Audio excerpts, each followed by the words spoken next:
All right, hello, welcome to the Off by One security stream on this Friday, our first Friday in May, the week before RSA, if you're going to be attending that. So apologize for the change of plans here on this one. Actually, I'm making sure this thing is working, right? Yeah, it looks like everything's working. Cool. So, yeah, I accidentally scheduled this for 11 p.m., which is why I had to remove LinkedIn from the destination. So, you know, things happen sometimes. But yeah, so I didn't want to cancel this one because Ruben Boonen was slated to be on today, but needed to push back to next Friday. So no worries there. I had next Friday open. I was actually not planning on doing a stream next Friday because that's the week of RSA, and I've got two streams on May 17th, I believe it is, with Yarden Shafir and also I think Larry Pesci on the same day. But yeah, so this opened up and I figured I could either cancel or, why not just kind of come on here and talk about some stuff, answer any questions people might have, and just have a kind of laid back chat for a little bit. We don't have to stay on too long.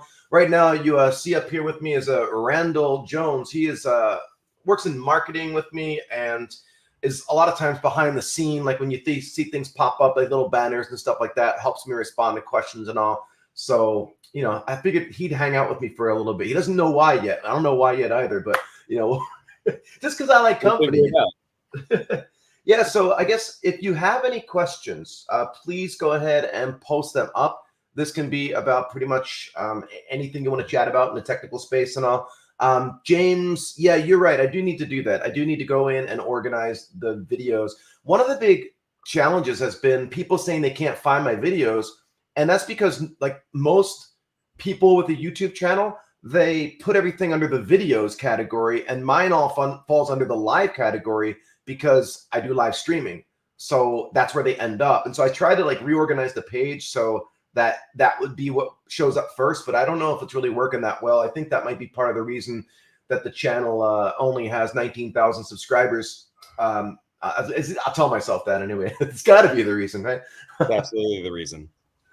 Yeah, but so just quick history while you guys are coming up with some questions and all. And I do have some things I want to cover today, but Randall, I've known Randall for a long time, like probably 20 years. We've been in and out of bands together over the years, and we actually, man, we got signed a long time ago, like 2006, 2007, in our new metal band at the time, and then we ended up working with this guy Jeff Blue, and we signed to him. He's the guy who put Linkin Park together. So Chester Bennington, he introduced Chester to the rest of the guys in Linkin Park, and that's kind of how that whole thing unfolded. And we just been doing it for a long time. It ended up getting to work together, which is a cool opportunity as well. I'm looking over here real quick because I might have tweeted this before, but this is one of Chester Bennington's guitars. You can see like on the bottom there, it's even like says Chester's Hammer V, and it's got Linkin Park all over it. This lucky to have this one. I was gonna have we're gonna do you got to pull the guitar out, and also they're talking about the theremin, and they're absolutely right.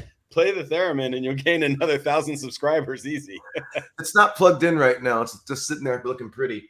But yeah, I'll pull the guitar out real quick. But I was actually gonna have another. You're right, TPZ. But after a year and a half, I thought maybe a little bit more. But what was I gonna say? I was gonna say something. What was it gonna be?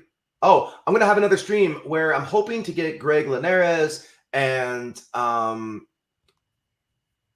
Elise, I think you pronounce her name, from Van Lilac, and I want to get there's a few other people I've been talking to that have been in and out of bands and signed bands or just like professional musicians or working on the side. Like Bo Bullock is another one.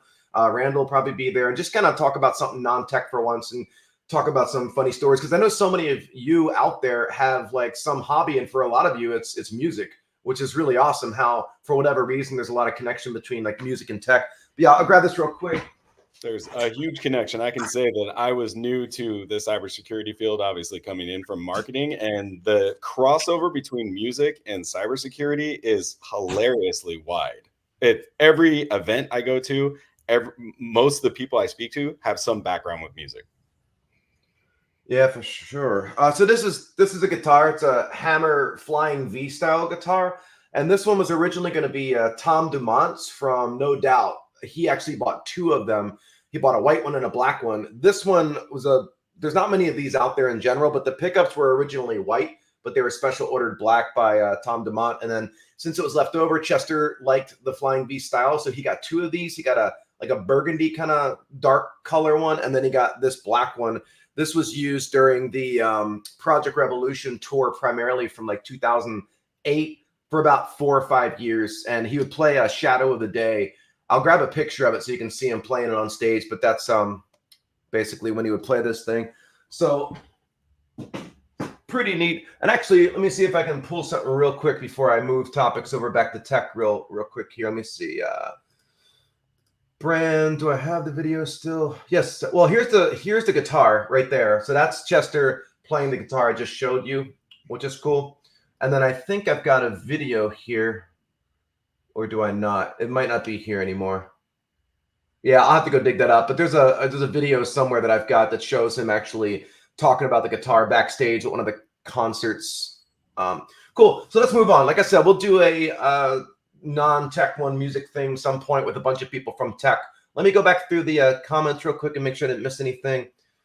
Yeah, playing a theremin. That is a really neat instrument if you've never seen it before or if you've watched. There's this really famous musician. I think she's from Germany, and she's mastered the theremin. You wouldn't think it can be played as some beautiful instrument, but she makes it do that. So pretty neat stuff. Cool. Hunting O-Days, attack surfaces. Yeah, we can talk about that.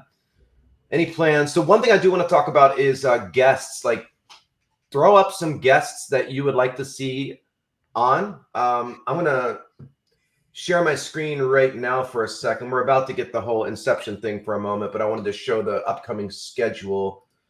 Give me just a second to share this. Present, share screen. This guy. All right, so you should be able to see my screen right now. So we've got May 10th, Ruben Boonen, Fuzzy Sec. He'll be coming on to talk about solving research problems dynamically with Frida and Love. I know he's happy to talk about 0 days as well, so certainly feel free to ask lots of questions like I always encourage you do. And then May 17th, we've got an early, or depending on where you are, 9 a.m. Pacific time stream with Larry Pesci. Larry has been a SANS instructor for a really long time and also an author. He wrote or leads up the wireless hacking course as well as an IoT hacking course. So he's a super guru with all things wireless and such. So definitely, if you're interested in the wireless space, come on and ask questions to Larry. And then later that morning, a couple hours later, Yarden Shafir is going to come on to talk about creative Windows evasion and forensics. That's a neat one because as exploit developers, as red teamers, pen testers, whatever you might work in, oftentimes we think we're like a ninja and we're like stealthily working our way through the network when in fact we're super noisy and like what's that saying, a bear in a china shop or bull in a china shop, whatever, either one. And it's just that no one's looking at the logs properly. And so when you do look at the logs and you know what kind of footprint you're leaving behind, then obviously it can enable you to be a lot more cautious, and you can certainly avoid doing certain things that are going to generate more logs versus or go and delete some logs carefully. Obviously, that's out of scope a lot of times for or against the rules a lot of time in engagements, but all depends on what you're working on. So I think that'll be an interesting one from that perspective, and I'm sure she's got a lot of other stuff to share with us as well. And then May 24th, we've got getting started with debugging Hyper-V for vulnerability research. It says part 2, and this is from Alan. I don't want to mispronounce his name, but I'll try. Squigna? I hope I got that right. Either way, he will correct us when he comes on. He saw the presentation I did a few weeks ago with Daniel Fernandez, who's one of the authors of the Gray Hat Hacking book series that I'm a co-author of. And Daniel wrote the chapters on hypervisor, like research and exploitation. So Alan had reached out, or we had talked somehow and mentioned that, hey, I'm doing this exact same thing, but using JTAG and such to speed it up exponentially, apparently. I'm really curious to see how that goes, because me personally, I don't have a ton of experience in reversing and debugging the secure kernel on Windows or other. So looking forward to that one. And then finally, May 31st, process injection techniques, deep dive into process hollowing and shellcode from Josh Strushan. I probably mispronounced his name as well, but the Cyber Yeti, more important. Really excited about that one. He's got a ton of experience. He is an example, as well as others on the screen here, that you had asked for to come on. So a lot of times I count on you all to Sorry, let me try to stop the sharing here. You all to come and like recommend, like, hey, who do you want to see? And I can go reach out to these folks. Some other folks coming out. We've got another one coming out from on like the Mac side of the house, so Mac OS, red teaming and pen testing, kind of that whole world. That'll be interesting because I know a lot of us don't have experience on that side of the house. And there are certainly a ton of companies out there that are Mac only shops or at least support Mac OS and other devices that are similar. So looking forward to that one. And we've got one more. I know that's going to be coming up, I believe in June, on fuzzing. We'll probably look at things like, what's that thing called? The animal, the little animal with the horns. What's it called, Randall? It's a fake animal. The little animal. It's like a rabbit head with giant horns. Oh, the jackalope? Jackalope, yeah, Jackalope. It's the successor to Win AFL. So we're going to come on and look at Tiny Inst and Win AFL and Jackalope and such. So a lot of great streams coming up. And if any of you are interested in coming on yourself and you've got something that you think the community would be interested in seeing, definitely don't hesitate to reach out. We'll put up the Discord link to join that as well in case you're not currently a member of the Discord channel. All right, so Randall, feel free to jump in anytime. I'm looking. Yeah, there's definitely a few questions. Chris recommended Chad Tilbury as a guest, or saying anybody from Mandiant or CrowdStrike, which I think would be like definitely a good crossover. Should sync up there. And TPZ called out Jeroen Beckers. If you didn't see that in the chat, he was on the stream talking about mobile device security and hacking and mitigations. And so if you're not in the chat, go in the chat. You can find it there on YouTube. I dropped the link in there. You can just search for it. Just Google it like normal. Yeah, for sure. But yeah, Chad Tilbury would be interesting. I know he's super busy, but I definitely think it's a good idea. And that's why I'm looking forward to Yarden's talk, because I think getting more knowledge about what noise we make and the artifacts we leave behind is going to be super helpful to everyone. I mean, who doesn't want to make an incident responders day more challenging when they go to see what we've done? Hey, Stephen, what you recommend to get into reverse engineering malware? What about practical malware? So I don't know any of the courses from TCM Security. I haven't looked at them, so I can't recommend them, but I'm sure there's a ton of reviews out there or folks on here that would love to chime in. I know on the Discord, we've definitely got a lot of channels there talking about different categories, and the community on there is really, really supportive and helpful. That's one of the reasons I hesitated on starting a Discord server or Slack or whatever, is because a lot of times you just get the wrong people showing up at times and they can ruin the space. So obviously we can boot people and such, but it's just kind of a hassle to do so. And so far, knock on wood, we've gotten quite lucky, and there's some amazing people on there sharing knowledge.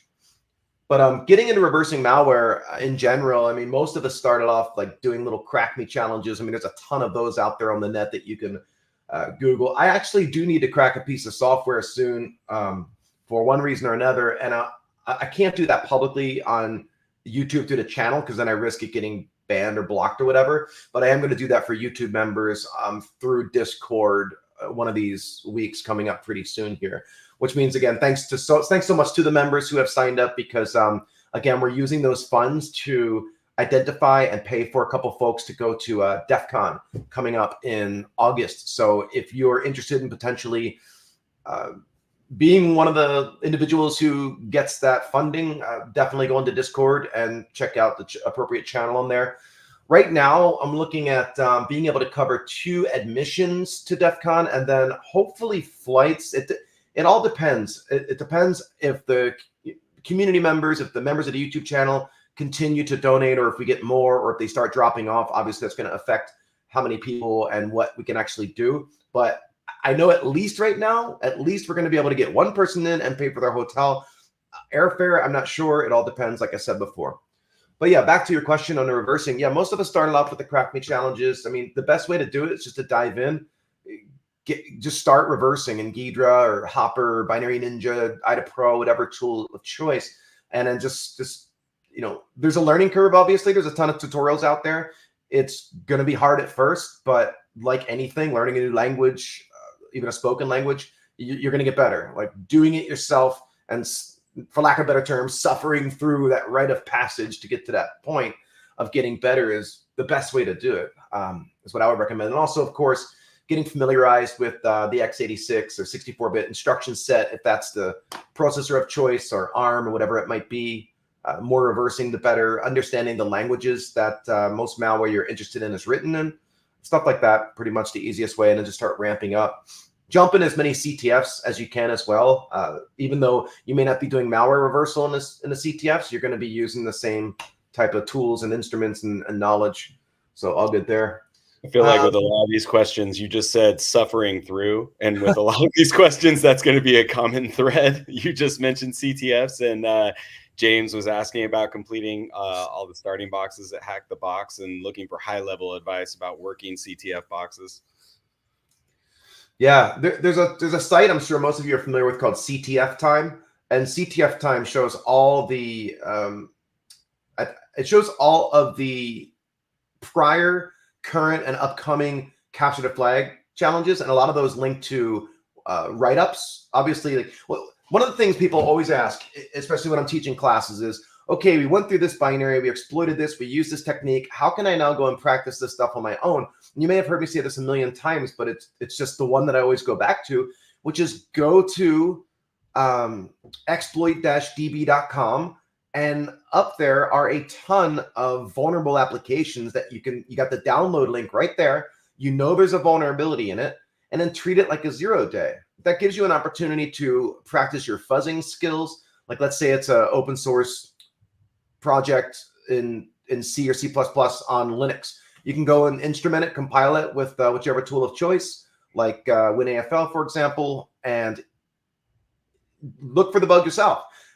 And if you try hard and you don't find it, you can look at the answer. The answer is in the exploit file, literally right next to the downloadable binary, the vulnerable binary.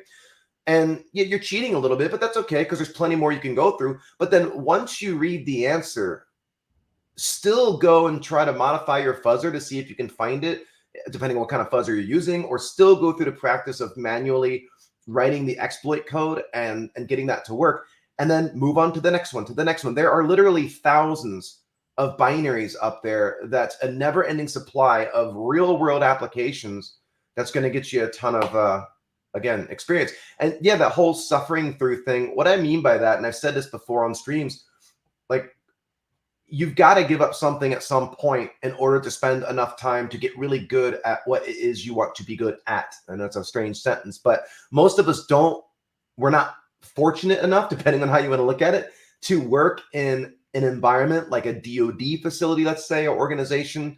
Like, I won't name the agency because in the UK, they told me it's like saying Voldemort if you say the acronyms over there. So I won't say it. I will say I was in Milton Keynes, though. So for those of you in the know, you know who I'm talking about.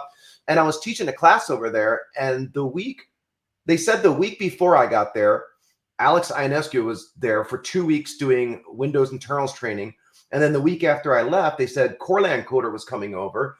They were doing additional training. My point is, most of us don't work at organizations where we're lucky enough to get that much training ongoing and access to these resources and these people to ask the questions. So for most of it's a balance, it's a combination. We might, when I first started getting into wanting a career in information technology, I became a network engineer. I was doing hacking and stuff, but my hacking was limited to like editing a hex file to cheat in a video game, right, on a computer. That's not really going to get you a job. But network engineering I found to be like pretty easy for me.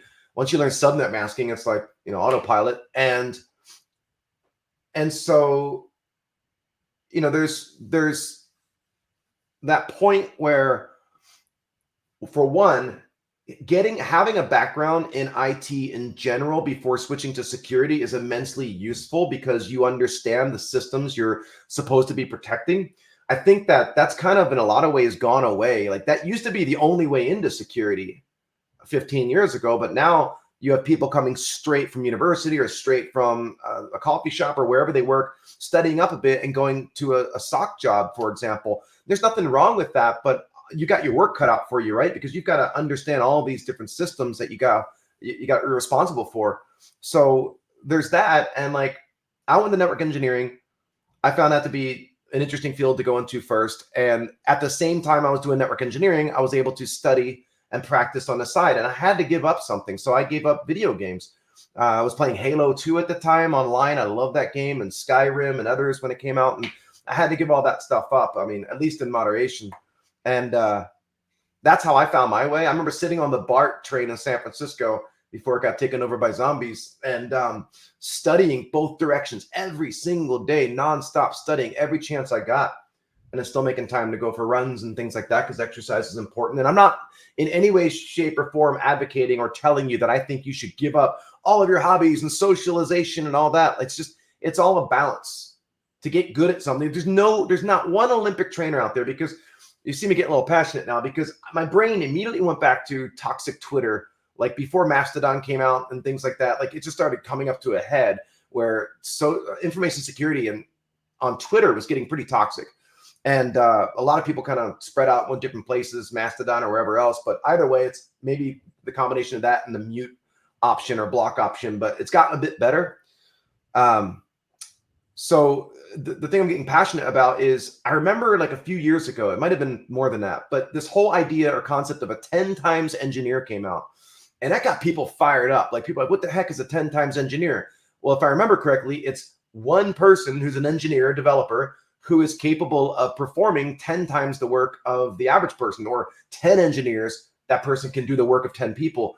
And some of the comments were people saying stuff like, yeah, I had to work really hard to get to this point. I had to give things up. And a lot of people came out, no, you do not. You should be able to do this in a 9 to 5. Don't let people tell you this or that. And my point is, there is not one Olympic athlete out there, or one amazing skateboarder out there, like Tony Hawk, for example, right, who didn't give up something to get where they are. That's just not possible.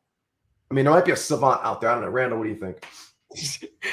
Yeah, I think most of it is hard work, dedication, suffering through that theme that you were talking about. And yeah, I think you definitely have to give something up. Before we move on too far away from CTF, CD6AOB offered up Pico CTF, also another great one to check out. So just wanted to mention that just in case. Yeah, Pico CTF, cool.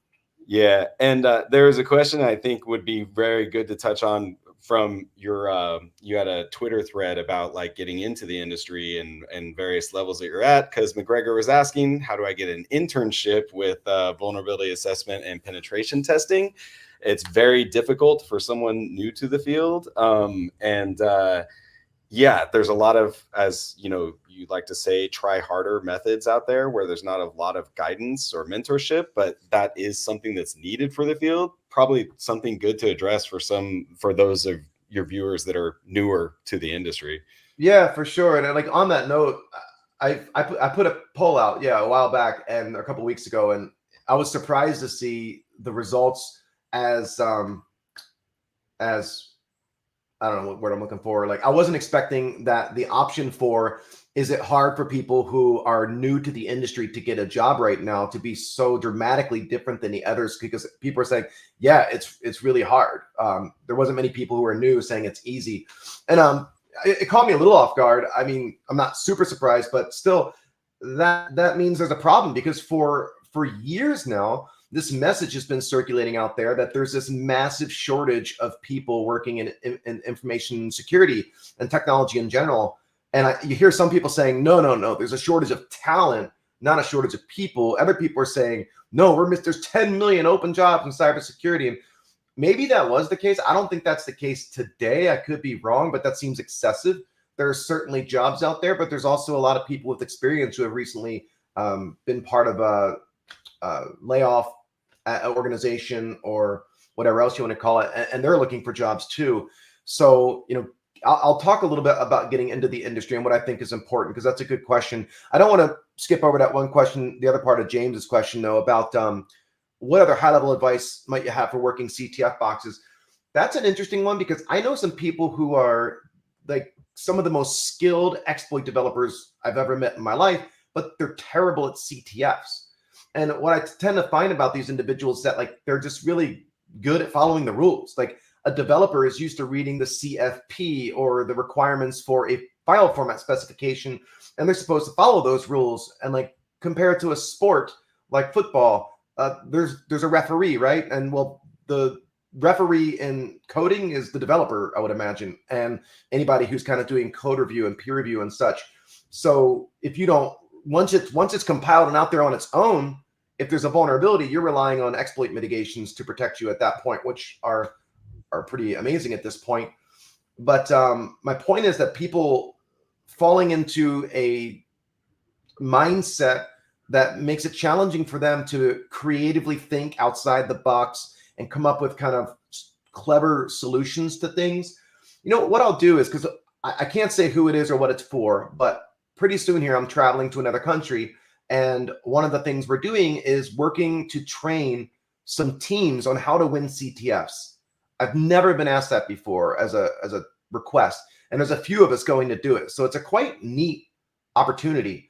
And it's got me thinking exactly about that question. Like, how do you help people who maybe haven't done CTFs or don't find themselves to be exceptionally great at them to get better? And there's one challenge in 660, one of the courses I teach at SANS, that, and those of you who have taken a course, you might remember this one.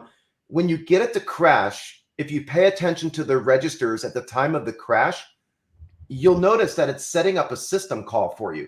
That inside in the accumulator register is the syscall number of a system call you probably want to make. And then inside another register that needs to have it is the standard out flag that you need to have.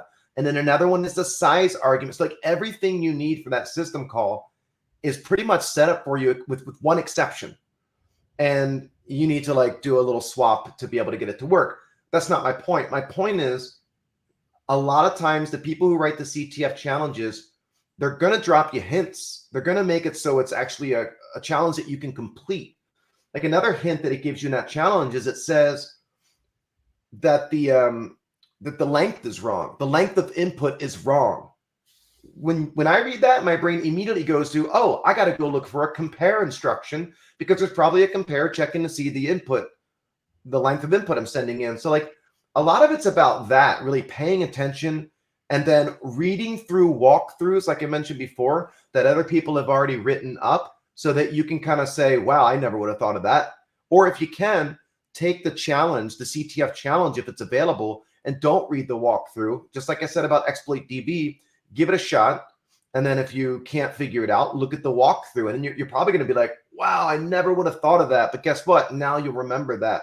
And you might see something like that again. I think that's my best advice there. So what was the question we were talking about? It was getting into the industry, right? Yes. So that's a big question, right? And I already addressed one point there that I think should not be forgotten. And it's not just me who thinks this. I was just in Austin last week, and we were talking about this very thing at the conference. And that is, don't be afraid. Don't be ashamed. I don't know why you would be ashamed, but don't be afraid or against getting a job anywhere in IT that gives you some of that foundational knowledge about business systems in general, whether it's a sysadmin position, network engineer, developer, help desk, even. My very first job, I was working at Sylvan Prometric for their help desk. And I'll tell you something funny. This was my first because before that I was on tour with the band and not making money all through Europe. And so I needed money. So I got this job at Sylvan Prometric, and this was like my first legit finding of a significant, what I considered to be vulnerability. And for those of you unfamiliar, I don't know if they still do this, but at the time, Sylvan was responsible for the LCAT exams, or MCAT and LSAT exams. So the law school entry exams, the medical school entry exams, the FAA exams, some of those for flying. The Sylvan Prometric part was responsible for Oracle certifications, Cisco, Microsoft, Novell at the time. Yeah, Novell. They were responsible for all that, right? And my first week there, I brought up the Explorer on Windows, and I noticed that I had a couple mapped drives. And at the time, like, I didn't think I was doing anything wrong by clicking on a mapped drive. They must want me to go there if they mapped it for me as part of my login script. I go to the mapped drive, and I'm not joking you, there's a folder that says exams. I click on the exam folder, go in there, and it's all divided up by category: Oracle, Cisco, this, that. And I go into one of them, and there's all these rich text format files, RTF files. They literally were every exam and every single answer. That was mind-blowing to me. And my joke still today is like, how do you think I got my Cisco certs, right?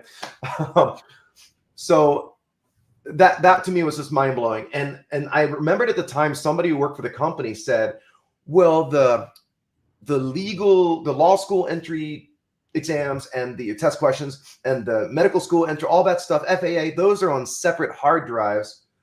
And they literally, I've used that word 3 times now. They take that hard drive and they store them. There was like a safe in one of the buildings, and they said that some of those have gone missing before in the past. I'm talking a long time ago, by the way, and that they were going on the black market at the time for over $100,000. We're talking 20 years ago. So that's wild to me, right? That would be there like that. But my point, I was a help desk person, and then I was a network engineer, and the fact that I could define what asynchronous transfer mode was got me a job at General Motors in Baltimore City at the time, which again allowed me to slowly transfer because I really wanted to work in hacking. So all during that time, I was writing scripts and reversing and doing. So don't be afraid to go that path. You don't have to go straight into security. And in fact, I think that bringing those skills of having worked in a IT discipline other than just purely security, you're bringing a lot more to the table when you do that. And during that time, if security is really what you want to get into, like I said, here's one example of something I did. I was working in a company. I was a network security architect or whatever you want to call it, but I really wanted to get into this product security team because they got the cool job where they're just reverse engineering stuff all day and looking for bugs. So I started writing scripts. At the time, it was Python scripts and IDC scripts and some other stuff and fuzzers. And I would say, hey, I wrote this for a project I'm working on. Hey, team, I want to be in. And I wasn't pushy about getting on the team, but I kept sending them over scripts. And finally, the manager was like, this guy writing tools for us all the time, why is he not on our team? Well, we haven't any openings. Well, let's make an opening. And I got that job that I wanted. So researching while you've got the job that maybe you necessarily don't want for the long run, and doing research, writing papers, submitting to conferences, getting to know people at the conferences, going on the Discord servers, being a positive voice in the community and not negative at all. Like all those things are going to really help you get a job. And I know it's frustrating, especially if you feel like you've been sold misinformation to where you thought, hey, I get to come straight out of university and go and get a job making $200,000 a year. That's possible, but it's hard. And as for the internship positions, that's one of the cool things on the Discord server we have. Can you post the server link up, Randall, if you have it, the Discord server, if you don't have it? Is that one of the channels on the Discord server is exactly about that.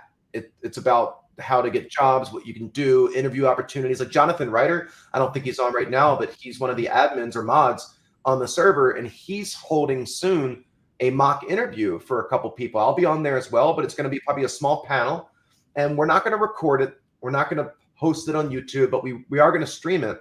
And that way you don't have to feel embarrassed. It's going to live forever if you say a wrong answer. Not that you should be embarrassed. The fact that you're literally stepping up to go on a panel of people and do a mock interview shows you've got some, confidence. So, that's an intimidating thing too, is going up to these interviews at Google and Facebook and Yahoo, or not Yahoo, I said Yahoo, Microsoft, IBM, X-Force.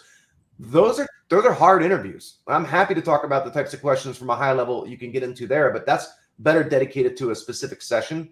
Because like Google, I imagine they still have this policy, which is every engineer, everyone working in security, unless you're like a policy person, you have to be proficient at least one scripting or programming language. And they're going to have you draw on the whiteboard.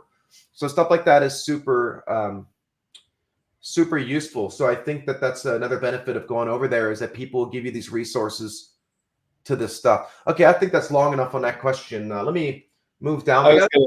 I was gonna add, because like one of the through lines we have, at least it stands, that I've been working on, is that idea of taking any job in IT, and not just any job, but you don't have to go right into cybersecurity. So like if you, you may not want to be a sysadmin, but if you're entry level and you're doing that and you don't think that a sysadmin is integral to security of an organization, you are wrong. They are.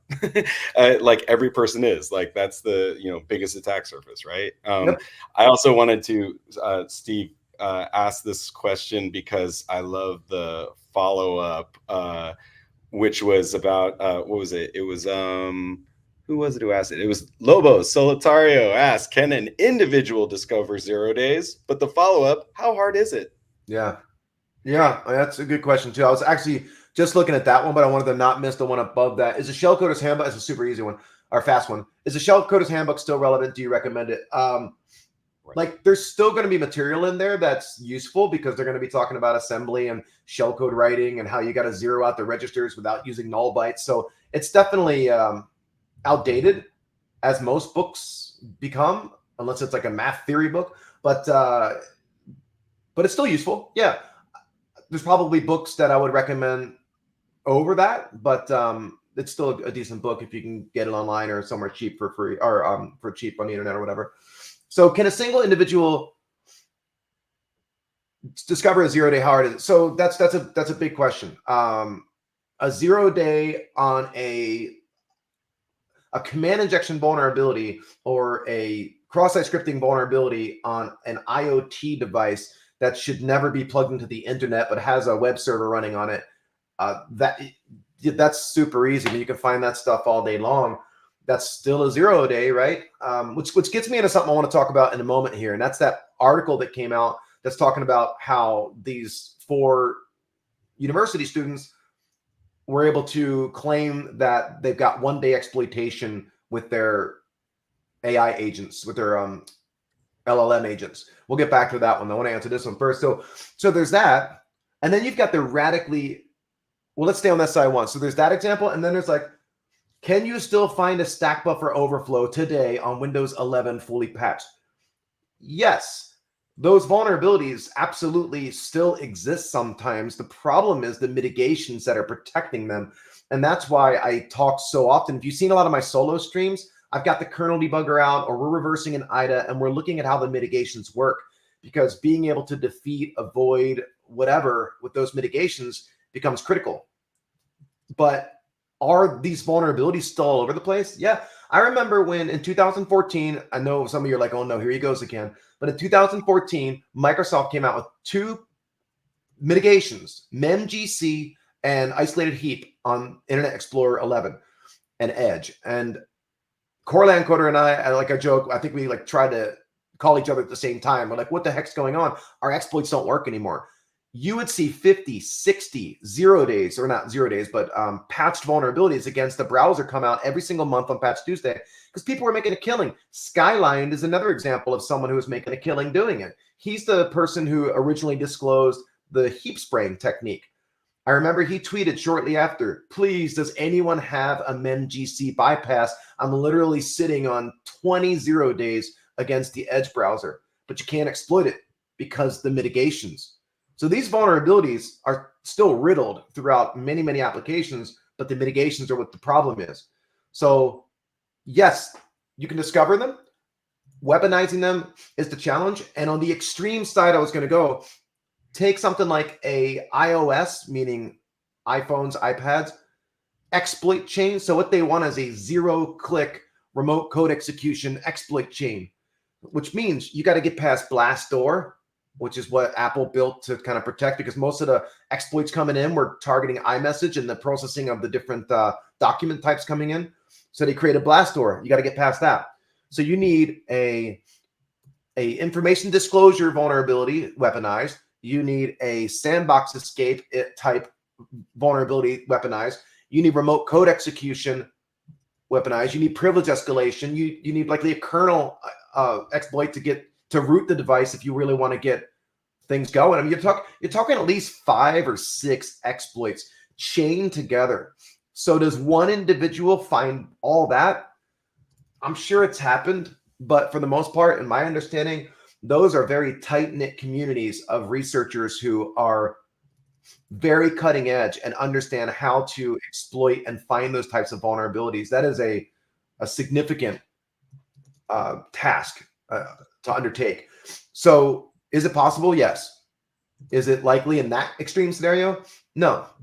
But finding something like a 0-day against a Windows kernel for local privilege escalation, absolutely. Absolutely, you can find those on your own, and you can weaponize that on your own. It's just a lot harder than it used to be, which is why the price tags have gone up. All right. What else we miss here? With the plethora of hardware and virtualization-based security coming out, how financially profitable to do kernel? Yeah, that's exactly what I was just talking about, Evil Sapphire. It's when you look at HVCI, like the hypervisor code integrity, whatever it stands for again, that one, that's a tough one to get around. And all the virtualization-based security stuff is tough. And for those of you who don't know, VBS, virtualization-based security in the Microsoft world is, I think the first use of that is Credential Guard. I could be wrong. But basically, Hyper-V, which is Microsoft's hypervisor, sits between the kernel and the hardware. It's called ring -1. It's a fake ring. Because normally ring 0, the kernel, would govern the hardware. But ring -1 is when you ship in, or I'm sorry, not ship, shim in another layer between the hardware and the kernel or kernels. Now you've got a hypervisor managing the hardware, which is able to give each kernel instance what it needs to operate. So when they did that, again, I believe, but don't hold me accountable to it, that Credential Guard was the first use of it, because Microsoft understood that Mimikatz was a tool that was being used constantly to basically inject and get out of the LSAS process the credentials. And so they wanted to target that first. So if you turn Credential Guard on, it actually creates a secure kernel instance and a user mode over there. And then there's something called trustlets or isolated user mode processes. And one of them in Credential Guard is going to be lsaiso.exe. And that is basically LSAS encrypted under the secure kernel instance. So Mimikatz is not going to be effective in the way that it was because of that. So they use secondary level address translation and all this stuff. So now when you're talking about ring -1, think about something like DEP. DEP is a mature mitigation, been out there forever. That's data execution prevention. And sorry, I was petting a cat out front. I'm allergic to cats, and I know better than to do that. But the cat was meowing at the door and whatever. Cool story, I know, but that's why I'm sniffling. So you've got DEP, data execution prevention. That says a page is not supposed to be both writable and executable. A page of memory is 4 kilobytes. It's a hardware control. And there's something called the NX bit for no execute, or the XD bit, execute disable. Depends if you're AMD or Intel. It doesn't matter. Same thing. So these pages of memory have a bit. So just like most things have a structure associated with it, like a file format has a file format structure. An object file has an object file format, and there's structures and such in there. By structure in this regard, I'm saying like each page of memory has a structure associated with it. And one of the flags or bits or pieces of metadata in that structure is the NX bit.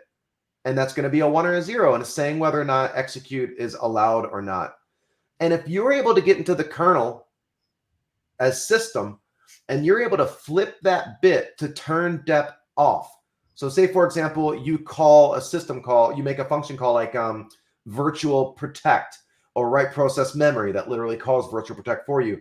And you change the bit on that page of memory where your shellcode is to get code execution. Great.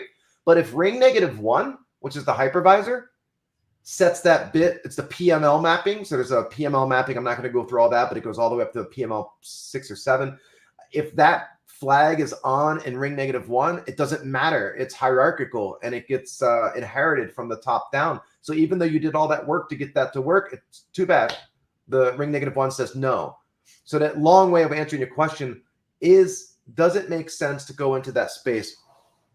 If you specifically are talking about targeting the Windows operating system, like Windows 11 and Windows 10, so one thing to consider is a lot of the mitigations are not turned on by default.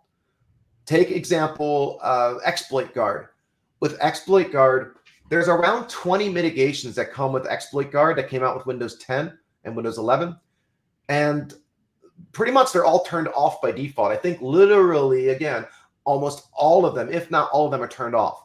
So an administrator has to go in and turn those mitigations on, which they're probably not going to do, because if you're a sysadmin, going back to the whole point of like having that experience before going to security, if you're a sysadmin on a Windows domain and you see that there's all these mitigations available, you probably don't know what they are. And I'm not insulting sysadmins. Like, sysadmins got a lot of other stuff to do and worry about.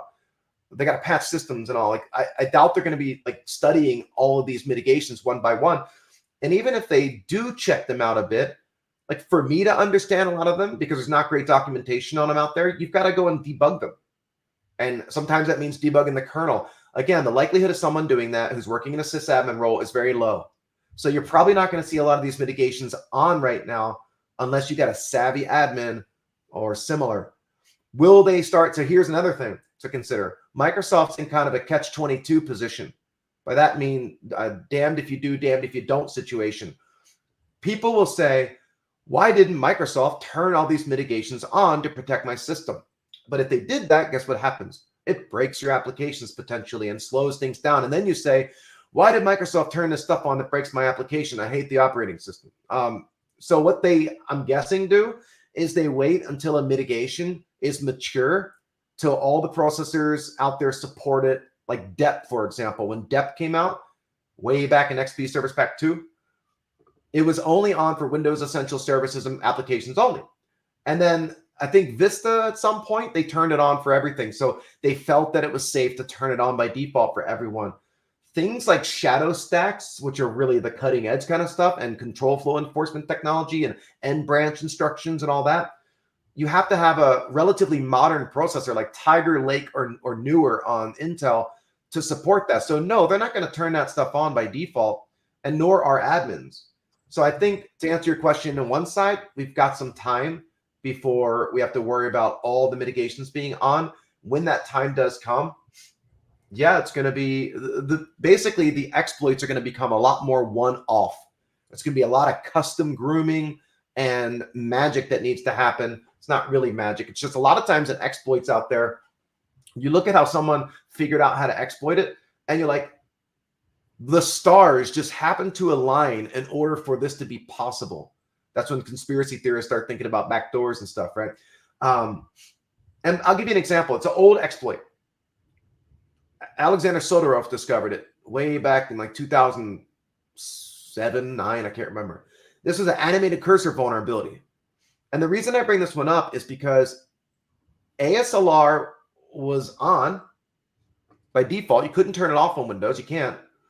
And it just so happened that when memcopy causes a crash because it's copied too much memory and overwritten some important stuff, when that happens, it just so happens that the EBX register at the time points to a position on the stack that holds a pointer to a file mapping, which is the malicious animated cursor that you put your shellcode in. So it just so happened, and I'm not done yet. Like that's the first stars aligned thing. It just so happened that EBX held a pointer to a pointer on the stack, which points to your shellcode, which is basically the animated cursor. There's 3 magical things here. That's one. The next magical thing is you needed to bypass ASLR. So as long as you could find within a 16-page contiguous memory region an instruction that said jump to the pointer stored here, then you could bypass ASLR because Windows didn't randomize the lower 2 bytes.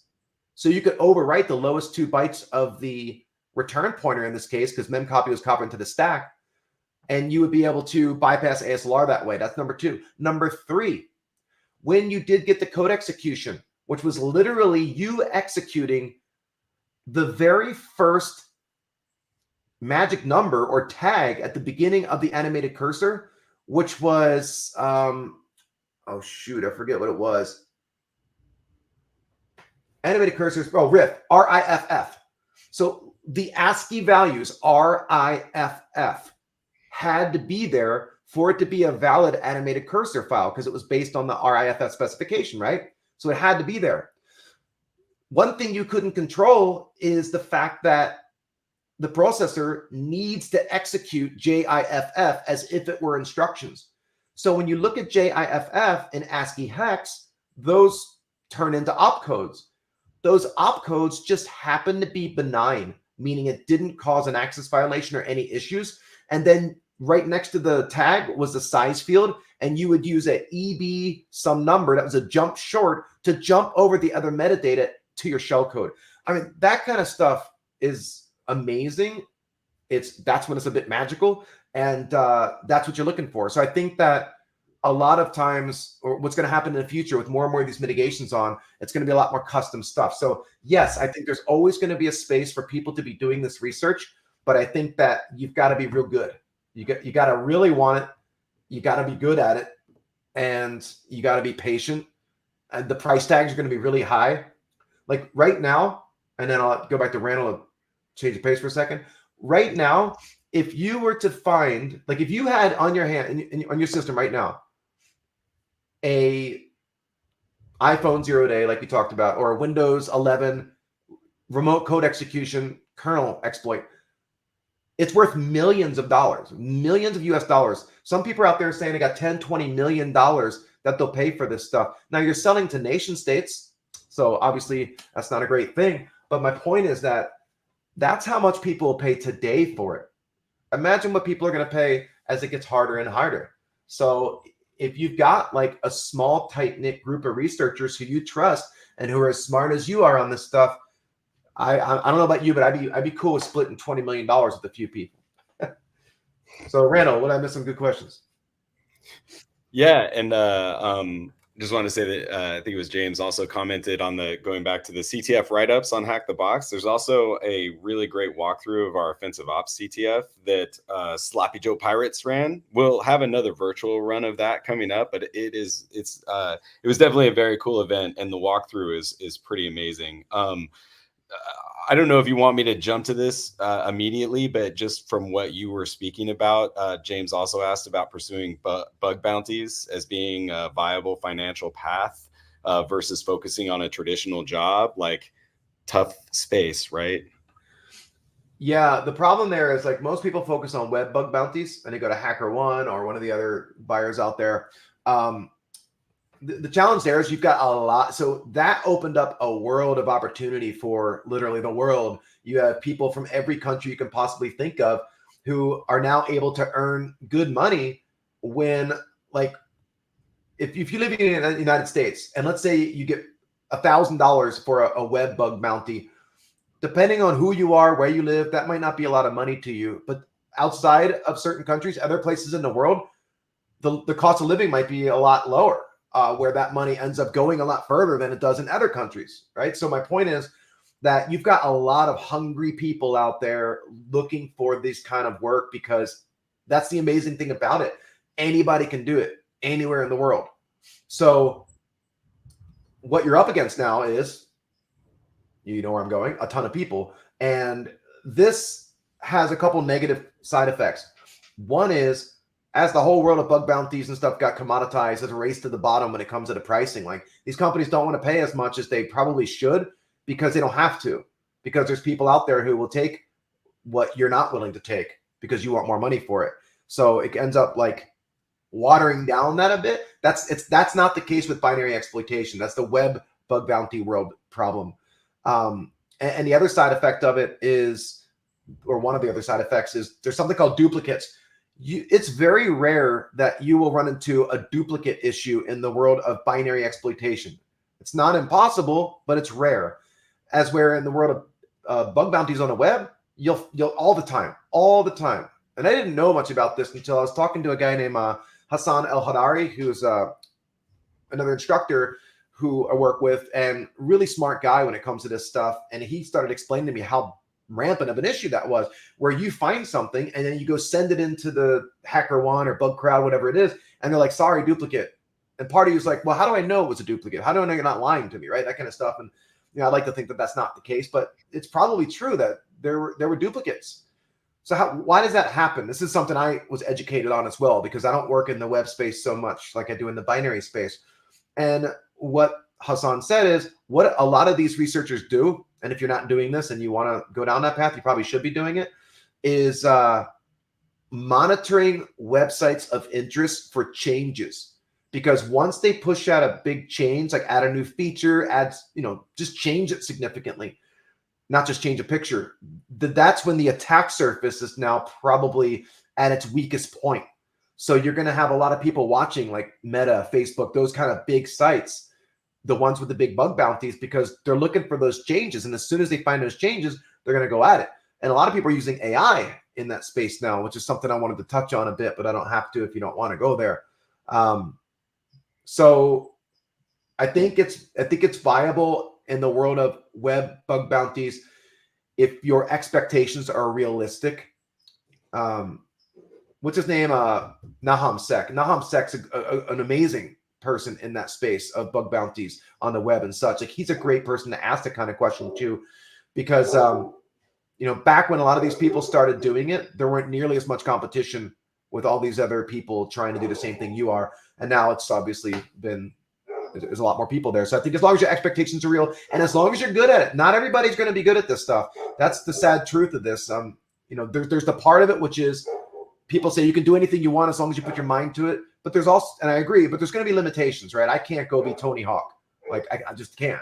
I can try, but I can't. Darts is a perfect example, and Randall knows this. We used to play darts all the time after band practice, and I hit my plateau pretty quickly, and I just never got past it.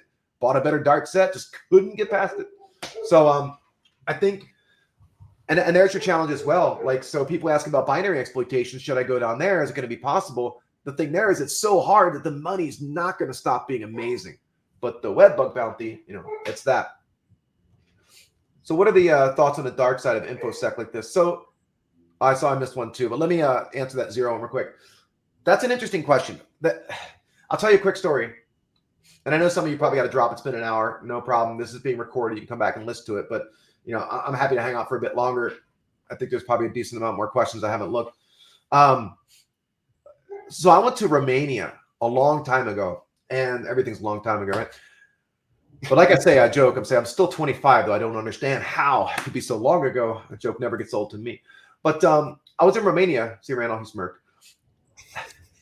I was in Romania, and I went to a coffee shop, and there was like a bunch of computers in the back, kind of like one of those old internet cafes you wouldn't have seen for a long time, if ever. And I ended up going back and walking around, and I saw that these individuals, a group of guys, that they had obviously hacking tools up, and they were doing hacking from this internet cafe type thing. And so they saw me looking at them. I think I made them a little bit nervous, and I was like, oh, hey, I was like, I'm into this stuff. I just saw you guys had a debugger up on the screen. I was curious. And after we got over the awkwardness there for a moment, I think I had to buy them coffees or something. They opened up to me, and they said that it's really hard for them. And I don't know if this is the case still today. This was in Bucharest, and then again, similarly in Sighișoara, Romania. And I don't know if it's the same today, right? But they said it was really hard at that time for them to get jobs doing things to where they should be making the money that they deserve. And I was talking to them a bit about their experience. I was like, yeah, you guys seem pretty sharp. Like, I agree. You should be able to get. They're like, it's just really hard for us to get jobs. It's hard. This was right before the switch to the EU. Romania was not on the EU yet. So no euro. It's like Romanian lei back then. So that's how long ago I'm talking about, right? Like 15, 20 years ago. I don't know. But this was a complaint. And so they were doing criminal things. They were doing things they probably shouldn't be doing to earn money because they were able to make a lot more money doing it. They were writing viruses and things like that. This led me down for over a decade or more. Like, still today, I'm interested in it. I started to research into that stuff. And even as recent as a couple of years ago, I ended up talking to this guy. Probably shouldn't have been talking to him. This was, I'm not going to give much details, but this individual had too many to drink and ended up telling me about the work they do in the darknet and how they were involved in operating a darknet market. That is not something, if you own a market on the darknet, that you would ever share. So part of me is like, is this guy BS or not? I don't know. Because you could get yourself killed, right? You don't talk about that stuff. So he was saying that the money that he's able to make, and he was talking about Silk Road. Silk Road was like this, I think it was like the first darknet market that got shut down, that was selling narcotics and all kinds of things, controlled substances, weapons, whatever else that you shouldn't be able to buy on the internet. And the owner of Silk Road made a fortune, tens of millions of dollars. So that was the point of this guy. He's like, all you have to be is a really savvy web developer and a really skilled developer on security, and you can make millions of dollars doing it. Again, I am not advocating for this. I wouldn't touch it with a 1,000,000-foot pole, right? But it was fascinating to me to hear someone who supposedly works in that space to explain it to me. And he was like, did you know that some of the smartest people in security, in cybersecurity, are the owners of the servers on the darknet? And that makes sense. He's like, some of your people who are the most savvy at using cryptography tools, like GNU Privacy Guard and so GPA and stuff like that, or the people who use steganography the best, like they're darknet people. And long story short, he told me that he was making over $1 million a month in crypto. You know, if that doesn't like test your morals, right? Everybody's got a price, they say, but that's wild to me. Like, I would never do that stuff. But like the fact that you can make that kind of money, you can understand why certain people might be drawn to that. And if you haven't gone and checked out the darknet in a while or ever, it's not that hard. Like I'm happy to do a session on that as well. We can create a fresh instance of Whonix or whichever tool we want to use, and we can go in and I can show you a little bit. You're not doing anything wrong by doing it. It's the Tor environment, right? There are these Tor nodes, exit and entry nodes, and once you get in there, you're bounced around. It's called the onion, right? You're bounced around all over the place, so you're anonymous. You're supposed to be anonymous. And there is absolutely law enforcement out there that they would love nothing more than to de-anonymize those Tor nodes and to be able to get in there and start breaking that down. There's a whole division in certain law enforcement agencies that focus on OSINT and HUMINT on the darknet because you're trying to dox people. Some people might make a little mistake like, oh no, I used my Reddit handle on some site on the darknet and now that attribution is there. So they're looking for mistakes like that. But to answer your question, what I think it was is there's a lot of money to be made there, but it's a horrible idea. You know, you could really get yourself into some serious trouble there. I was actually reading an article. There's this site out there. You've seen Darknet Diaries and stuff as well. There's a site out there that focuses on like cybersecurity news, but the more edgy stuff. And they were talking about some market. I don't remember the name of it, but it was recent. And the people who were running the market did something called an exit scam. And if you're familiar with the crypto space, you know what an exit scam is. It's when they do a rug pull or whatever. They lie to you. A lot of times they'll pay social media influencers to plug this cryptocurrency. Hey, I'm going to let you guys in on this early. It's only 1/1,000,000th of a penny. Go buy a couple thousand shares or whatever, coins. And then they do a rug pull. Same thing with like smart contracts. Sometimes there's a backdoor in a smart contract or vulnerability, and they can exploit it, and there goes the money. So this market apparently did an exit scam, which is supposedly normal. And that, I mean, you're dealing with criminals buying stuff from other criminals. So surprise, there's an exit scam. And basically what they did is they not only did an exit scam and stole all the money because they act as, what do you call it? The person in the middle, Randall, what's the word? You do it with a house. You buy a house, escrow. No, escrow. The marketplace acts as escrows, I believe. There might be external escrows, not sure. So while they're in charge of that escrow, they're holding the money. And when they do an exit scam, bye money, and it could be tens of millions of dollars, I imagine. So not only did they do that, they then also said, hey, surprise everyone, all of those encrypted communications that you trusted that we would do for you, it wasn't encrypted. We've got all of your data, all of your addresses, all of everything, and we're going to hand it over to law enforcement on some date unless each of you give us $10,000 or something. So anybody who wanted to protect themselves is maybe going to go scramble to go get $10,000. And I imagine you're talking about thousands of users. I have no idea, but that's crazy. That is, there's a word for that. What's that called, Randall, when you do that to somebody? Messed up. Messed up is definitely a good word. There's a word I was looking for. My brain's all over the place right now. It'll come back to me. You're basically exploiting somebody in a very unfortunate situation. You are them. Somebody will say it. All right, so I think that's enough on that one. You see any other good questions, Randall? There was a few that were just asking for Linux kernel exploit resources, roadmaps, sources. If you just wanted to name a couple, because there was a few questions that span that. Yeah, so if you're not already doing it, follow somebody named Brad Spengler. Brad Spengler, he's the individual who I believe wrote by himself. I would imagine there's other developers helping out. I'm not sure. I don't want to speak on behalf of him, but he wrote GR Security. And there's also the PAX team as well, which PAX is a patch to the Linux kernel that, like, I remember back in the day, it would increase entropy of ASLR and stuff like that. But I remember years ago seeing a post sometimes, let's say, SE Linux is vulnerable to this kernel exploit, even if it's running, blah, blah, blah. And then Brad would tweet out, well, if you have GR Security running, you would be protected, which just shows you the caliber of talent and stuff you're dealing with. So, like, someone like that is somebody I would follow. There's if you haven't gone there already and checked it out, I would go to Shellfish How to Heap.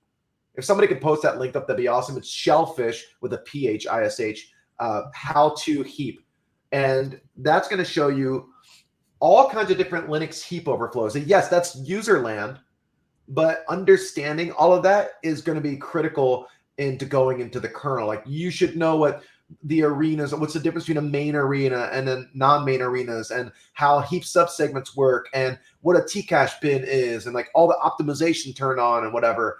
All the different types of heap allocators, like PHK malloc, JE malloc, DL malloc, PT malloc. There's more, TC malloc. How those all work before going into the kernel. And then, of course, understanding things like the different types of system calls, going back to the original one where you do an int80, and then you put your syscall number in the accumulator register, and then into, of course, how the Linux gate came along, which is a virtual dynamically linked shared object, and how system calls changed, and all that stuff before you go into the kernel. So there's one person that first comes to mind is a good friend, Wasker Tejeda, who, you know him, Randall. He's really good at the Linux kernel side of the house. I'm going to go ahead and, I don't want to misstate anything. So on the Linux kernel exploitation side of the house, let me go and put together some resources. And what I'll do is in the description for this video, once I get them in the next day or two, I will throw them up there. I think that, and if somebody has a good resource on Linux kernel stuff, please post it here. The first time I did Linux kernel stuff myself, it wasn't really Linux kernel. I was learning how to use Dynamips, D-Y-N-A, MIPS is in the processor, to use GDB to then virtualize a Cisco router to be able to debug it and do vulnerability research on a Cisco router. Like, I have not really personally gotten too much into the Linux kernel space. Mostly a Windows person here when it comes to that. Lots of user mode stuff. All right, so I'm just scrolling through here. Sorry if I missed something here, but so James, which SANS courses might be? It depends what security knowledge you're looking for. I mean, the curriculum, there's multiple curricula. There's DFIR and offensive and cyber defense, cloud. So it all depends what you're looking for. If you get more descriptive, I'm happy to tell you some recommendations. And somebody, I think somebody asked me about browser exploitation resources. That's another big one. So first off, I'll try to be quick on this one. So for most of us who grew up on the internet when security wasn't there and we became proficient at it, and back then, like I told this story before, when I moved to San Francisco from Baltimore, I didn't get shot, yay. I moved to Treasure Island in San Francisco, which was built in the 1930s for the World's Fair. Then the Navy took it over. Then in 1998, they handed it over to City. Years later, I moved to San Francisco, and that's where I lived. I bring that up because it was like Hacker Island. It was amazing. It was all artists. Like, imagine Burning Man dystopian type world combined with hacking world. It's kind of like Frack, the magazine, come to life. It was amazing. And then it got ruined, like all good things get ruined. So I lived there for a long time and met a ton of amazing people. And the theme was literally like, cover your tracks, use a handle. This wasn't like use a handle because it's cool. This was use a handle because you don't want to be arrested. One of the guys living there was best friends with Kevin Mitnick all the way up until he passed away. And like people who had been investigated by the FBI, like very good at privacy. And so I bring that up because if I'm going to sell, if I find a vulnerability and I'm going to sell it, that exploit doesn't belong to you anymore. You sold it. It's gone. Don't think about it anymore. The buyers don't even pay you for 3 to 6 months because they want to make sure that you are telling the truth, that you're not like selling it to multiple places. But either way, it's gone. And most companies depending where you work, like if you work at Project Zero at Google, obviously it's not a problem. But a lot of companies don't want attribution. Like let's say you were out there selling 0 days for a living, and someone looks at the 0 day you posted, and it shows that Randall Jones wrote a Windows kernel exploit against Windows 11, and then they Google his name and they see he works at a company, and they're like, why is this employee of this company posting 0 days that affect us? That's negative attribution. They don't want that. So me personally, I've never given to whatever you want to call it about attribution. I've got 2 handles. One of them is pretty easy to find. The other one, you're not going to find it. And so where was I going with this? I was going somewhere. Where was I going, Randall? What was the question I was answering? So I live out there. You want to be quiet about this stuff. You sell it. You don't want people to know about it. So my point of that was when working on Gray Hat Hacking 4th or 5th edition, I can't remember which one. 5th, definitely 5th. In 5th edition, I took an exploit trigger from what's his name at Google. It'll come back to me. From Google, Ivan Fratrick, thank you. He published it exceeded the timeline for Microsoft to patch it, and so it violated the timeline, and the exploit went public. But it's not the exploit; it's a trigger. They don't weaponize it for you. If you know what you're doing, you can take that trigger and you can weaponize it. But if you don't know what you're doing, it's far from a weaponized exploit. So what I did was take that one and I weaponized that one. I documented the process of if you were to fuzz and find this type of vulnerability, here's how you would weaponize it, and it was great. So that kind of stuff works out well. But we're talking about, man, my brain again. Help me out, Randall. When I well, you're talking about being a Windows guy. You transferred from Linux kernel exploit to being a Windows guy, and then talked about like Hacker Island and all that. So you kind of took a trail there. I went down a path. Oh man, and hopefully it'll come back to me. I lost my way. It happens every once in a while when I'm reading at the same time as I'm talking. But to shorten that, like to become well known for this stuff, like some people do want to have a CVE or 2 or 10 or 100 under their belt to be able to show the work they've done. But you don't have to do that. I remember this blew up on Twitter not too long ago. People were arguing about CVEs and whether or not they're important. Your work speaks for itself. When I'm talking to you, I can tell pretty quickly with asking you questions if obviously you know what you're talking about or not. Same thing with the presentations that you've done, with the research you've published, the places that you've worked, the teams you've been on, and your what other people talk about you, your reputation in the industry. All those things are obviously going to come together and be helpful there. So I think you said you see an end to the era of Windows kernel exploits. So I mean, I think they're all in the same boat. Like Mac OS, and I'm excited about, I forget the individual's name at the top of my head. It's probably a handle anyway. But I'm looking forward to seeing the information on Mac OS and hearing more about that, because obviously it's an age-old battle. People talking about Windows versus Mac versus Linux, which one's more secure. Windows is really, really secure these days when you turn all the things on. It's come such a long way. You've got people like Matt Miller, Scape, right? And many others working there who have really changed how things work. Oh, that's what it was. I knew it would come back to me. Browser exploitation was a question. With browser exploitation, my point of that whole story I told about Treasure Island is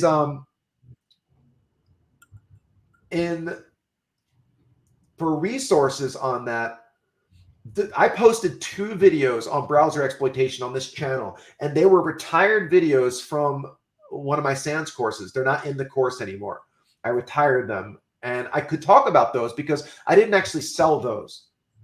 So when writing a course, you can find one of your own vulnerabilities and weaponize it and put it in the course, but then you're not going to get paid for it. Like you're giving up tens of thousands of dollars, potentially hundreds of thousands of dollars, depending on what it was. If you go to Pwn to Own, that's a bucket list item. Like that's something really cool to do. You can earn some decent money doing it, but you're going to get more money if you sell somewhere else, right? And obviously there's a range of buyers ranging from ethical all the way down to really, really bad people who will buy it from you and pay a lot more to it. So for browser exploitation in particular, those 2 videos I posted, I would still watch those because they're very useful to understand how like use after free exploitation works and how it's weaponized, not just against browsers, but against any application that uses complex objects in memory that utilize virtual functions. Microsoft chose the route of using something called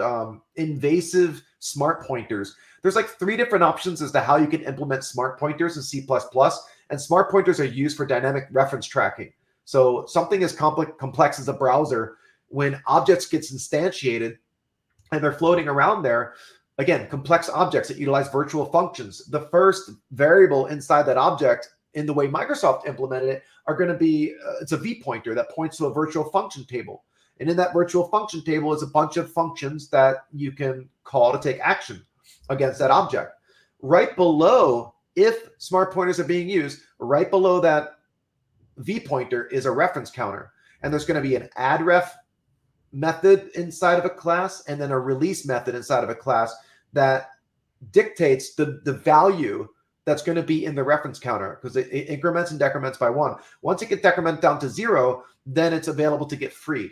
And like going back to my complaint about memgc a while ago with Microsoft, memgc, the reason it's such a nasty mitigation is because it validates that, it makes sure that none of the other objects out there in memory has a reference to the object that's prematurely being freed as part of the exploit.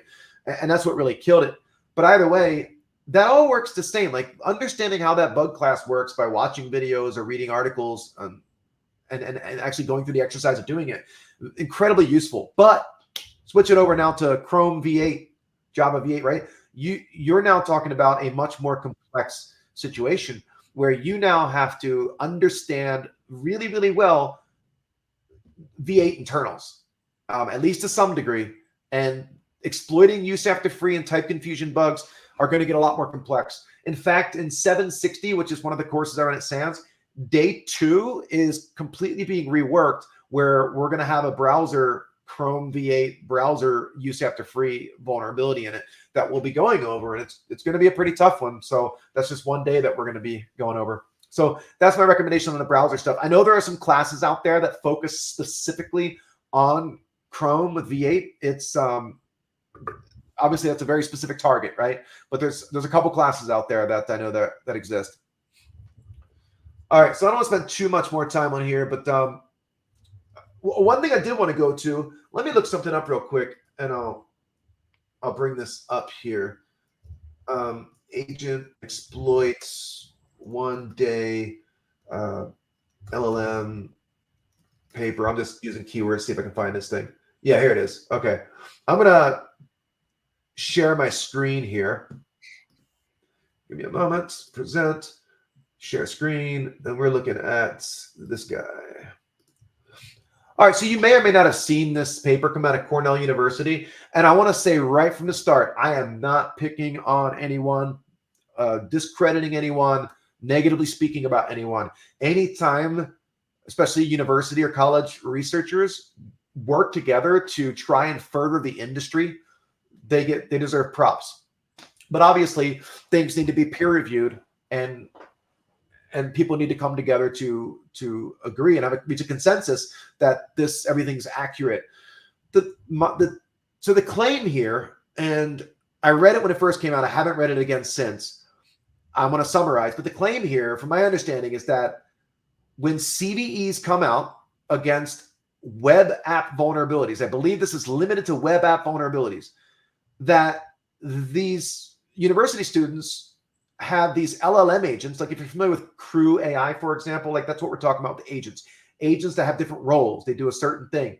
So these LLM agents consume and they ingest the CVE data for a vulnerability against a website. The claim, unless I read it incorrectly, and I saw other people's posts as well saying similar, the claim is that with only that CVE data, that it's able to weaponize the vulnerability and exploit the target website or web app, whatever it might be. That is a very, very bold claim. Like, first and foremost, I think we're going to get there. at some point it's going to get better and better and better. And the automation of vulnerability discovery, I mean, some people are already doing it.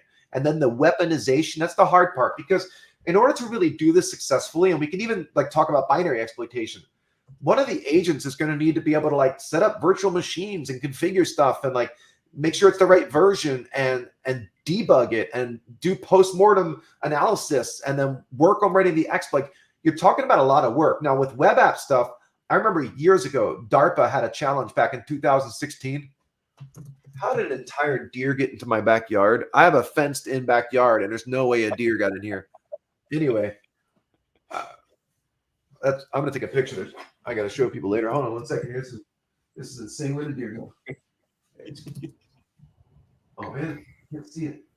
All right, I got cameras around the house. I'll find it. Sorry about that. That was quite the distraction. So we're gonna get there, right? But to be able to do all those things, that's really unrealistic.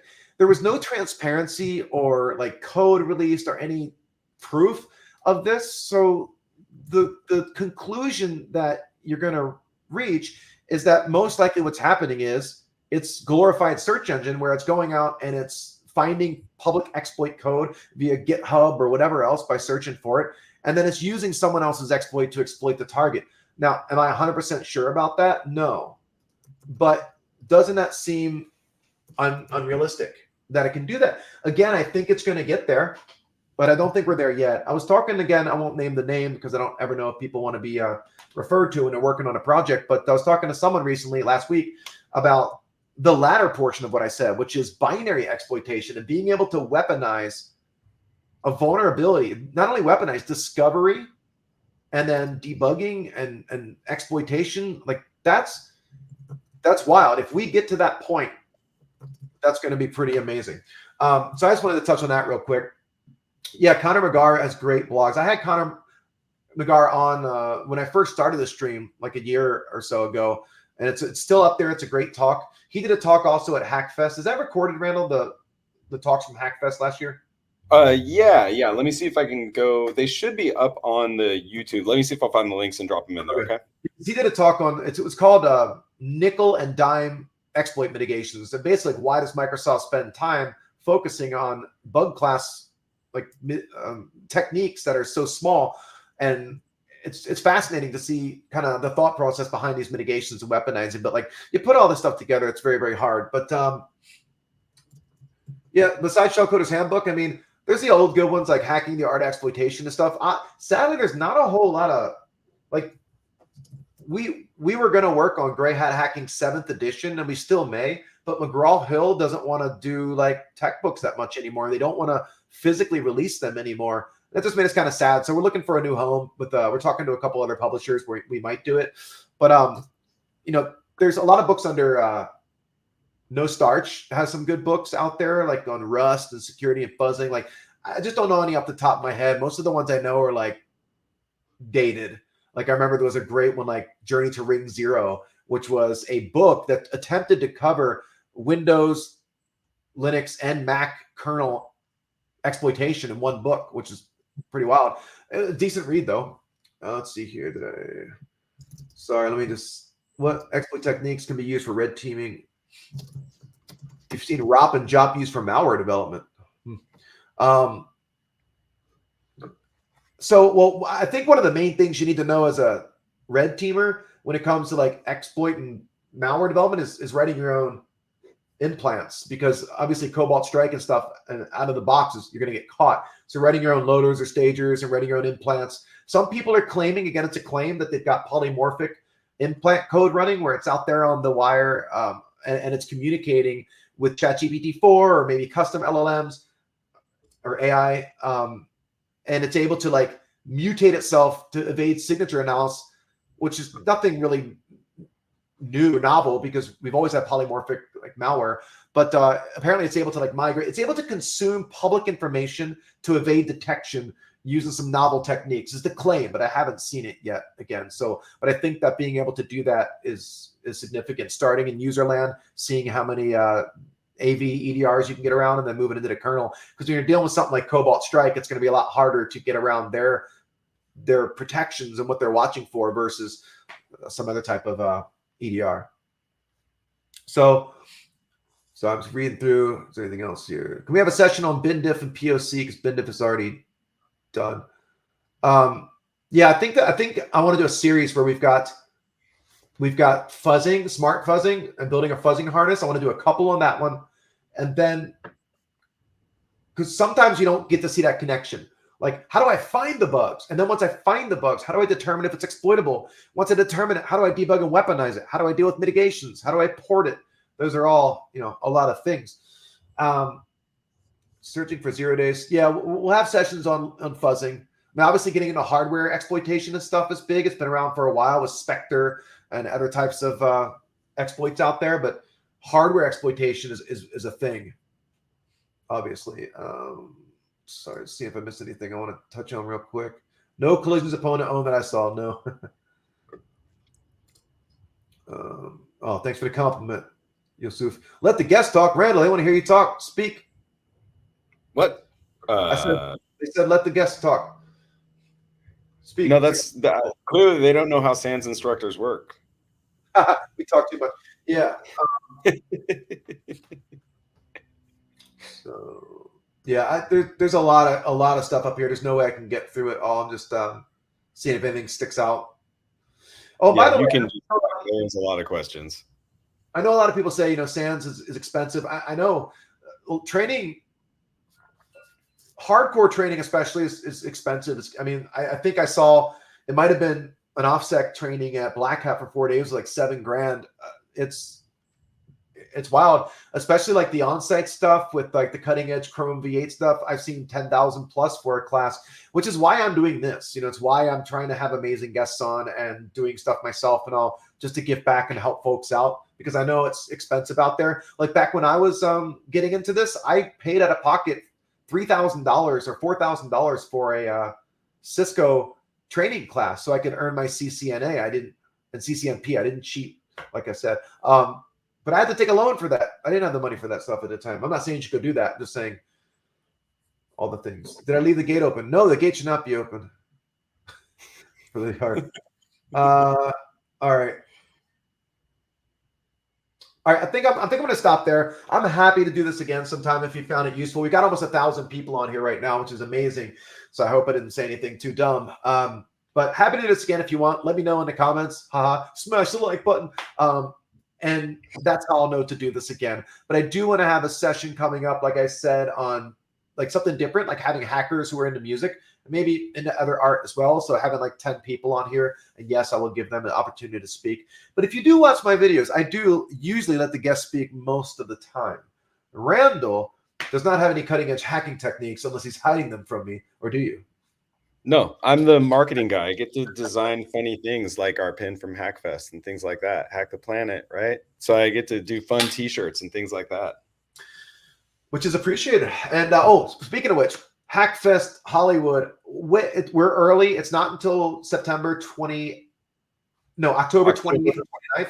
October 28th and 29th. So we get you home in time for Halloween, unless you want to take a class that's going to run afterward. But it's going to be at Universal City, right adjacent to Hollywood. And it's free for online, because why would we charge for online attendees? Last year we had like 7,000 or 8,000 people online. But in person is very limited. There's only like seats for 200 to 250 people, and it's going to sell out. I know there's a lot of folks talking about coming because they felt FOMO from last year, because last year we had, it's only $425. I know that's a lot, but it's not crazy. $425. It includes like breakfasts, lunches, evening snacks and stuff and drinks. It includes all the workshops. It includes the evening event that we're going to do. Obviously, you get networking access to all the people. Last year we had Chompy and Lena Lau as our keynotes, and we invited people like Ruben Boonen and Connor McGar. We had Jason Haddix, Nahum Sek, lots of amazing folks. I am going to announce the keynotes soon. Somebody might have leaked some of it already, but I'm not doing that yet. I will announce the keynotes very soon. They're just as awesome as they were last year. You definitely, if you can, are going to want to come out to it, because it's just a fun time. And Universal Studios in the city, they've got the Halloween Horror Nights or whatever it's called. That is a super cool thing you can go to. It's like Hollywood actors all guessed up in Hollywood quality makeup, running around with chainsaws and things like that in an amusement park and haunted houses and all. So, it's definitely something you can bring a family to or a date to and stuff as well. But Cool. I'm going to stop there. Way more info on that coming up soon. Thank you so much for joining. Join us next Friday after RSA for Ruben Boonen. That's going to be a good one. And also, if you're at RSA next week, come find me. Say hi. I'm doing 2 talks, a keynote, and another one on using AI and such with ongoing purple teaming and such. So I'm yapping too long. Ask me anything, volume 2. Yeah, we'll do that maybe. All right. Thanks, Randall, for joining me here. See you all later. I'll post a photo of the deer if I see it later.